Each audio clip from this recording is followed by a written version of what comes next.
আসসালামু আলাইকুম। সবাইকে ঈদ মোবারক। ঈদ সবার জীবনে আনন্দের হয় না, সুখের হয় না।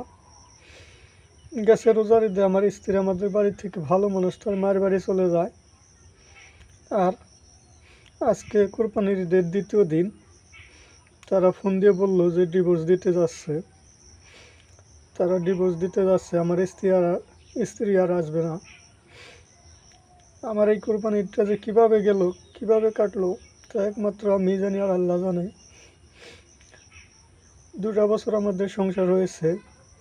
আমার জীবনের চেয়ে বেশি ভালোবেসেছিলাম আমার স্ত্রীকে আমি। জানি না কোন দোষে কেন আমাকে ছেড়ে চলে গেল।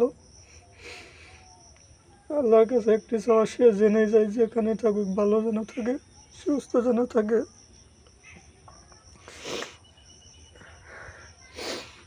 জানি না কখনো তাকে জীবনে ভুলতে পারবো কিনা। আমার জীবনের চেয়ে যাকে এত ভালোবেসেছিলাম, জীবনে কল্পনা করিনি এই 2 বছরে এমনভাবে আমাদের সংসার হয়েছে।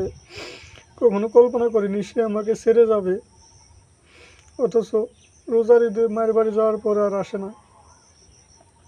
আর এই কোরবানির ঈদ পর্যন্ত এখন আসেনি।